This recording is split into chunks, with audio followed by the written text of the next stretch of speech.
मैं एक ऐसे व्यक्ति को जानता हूं जो काफी निकटता से जुड़े हुए। उस व्यक्ति का कारोबार, बेटे ने कारोबार शुरू किया। स्वयं वो नौकरी में थे और नौकरी के बाद बेटे ने कारोबार शुरू किया। अपना सारा पैसा बेटे को दे दिया। बेटे ने कारोबार शुरू किया लेकिन उसे उसमें सफलता नहीं मिली। बेटा केवल यही सोचता था, पढ़ा लिखा नहीं था, पर उसने सॉफ्टवेयर की एक कंपनी खोल दी। सॉफ्टवेयर की कंपनी ये सोच करके खोल दी कि अगर हमारी कंपनी जम जाएगी तो हम तो करोड़ों में खेलेंगे। उसने पूरा प्रोजेक्ट रिपोर्ट बनवाया, अपने पिता से कहा, काम किया, 30 लोगों का ऑफिस बना लिया उसने, ऑफिस का खर्चा।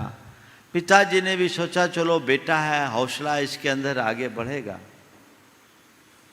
लेकिन ऐसे तो कोई कंपनियां बनती नहीं और चलती नहीं, ये तो सब समर्थन लोगों का काम है। अपनी जमा पूंजी, सारी पूंजी उसमें उसने खपा दी। उम्मीद रहती थी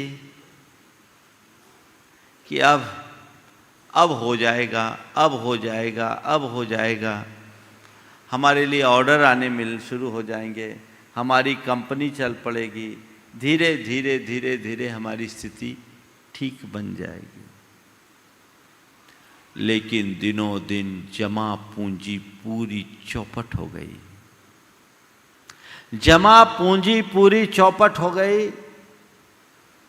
कुछ कर्ज भी चढ़ गया, कुछ कर्ज भी चढ़ गया, लेकिन उसकी कंपनी नहीं चल पाई। करोड़ों का नुकसान हो गया। बेटे के मन में इस बात को लेकर घोर हताशा छा गई। उसे लगा कि मैंने अपने कारण अपने पिता के बुढ़ापे को भी खराब कर दिया। वो डिप्रेशन में आ गया और आत्महत्या करने का मन बना लिया। आजकल तो सबसे ज्यादा अच्छा सॉल्यूशन लोगों को यही लगता है, कुछ हो तो आत्महत्या कर लो। आत्महत्या करने का मन बना लिया। पिता को मालूम पड़ा। पिता ने जो बेटे को संबोधा वो एक कोई संत का संबोधन बन गया। वो बेटे के पास गया, बोला बेटा तो इतनी बात से हताश हो गया, कल अच्छा होगा इस आशा में तू आज तक जो बोलता गया वो मैं करता गया, अपनी जमा पूंजी लगाई और कुछ कर्जा भी चढ़ा लिया और तू जीवन से हार गया। अरे अभी तक ठीक नहीं न सही, कल अच्छा हो सकता है। और मरने में कोई सॉल्यूशन थोड़ी, 99 दरवाजे बंद होते हैं तो 100वां द्वार खुलता है।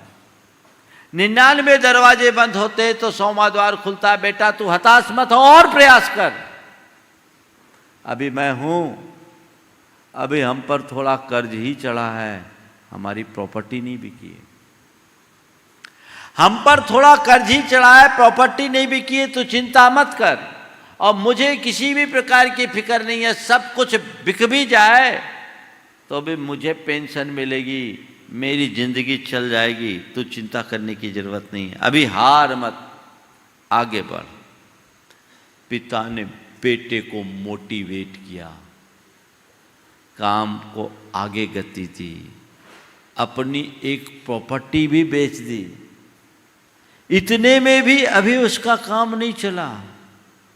पिता ने कहा इस मुकाम से अब मैं नहीं लौटूंगा, ये एक दूसरी प्रॉपर्टी है, इसे भी बेच और काम में लग। उसने दूसरी प्रॉपर्टी को भी बेचा, काम में लगा और उसके बाद जो उसका भाग्य खुला सो एकदम चमक गया। आज वो एक अच्छी कंपनी का मालिक हो गया है और उसके कई अच्छे काम होते हैं। अमेरिका में ऑफिस बना रखा है। किसके बदौलत? किसके बदौलत? आशा, उम्मीद। अगर उसके पिता ने धैर्य खो दिया होता, उनकी आशा और उम्मीद नहीं होती और बच्चे को मोटिवेट नहीं किया होता तो धंधा तो गया सो गया, बेटा भी चला गया होता।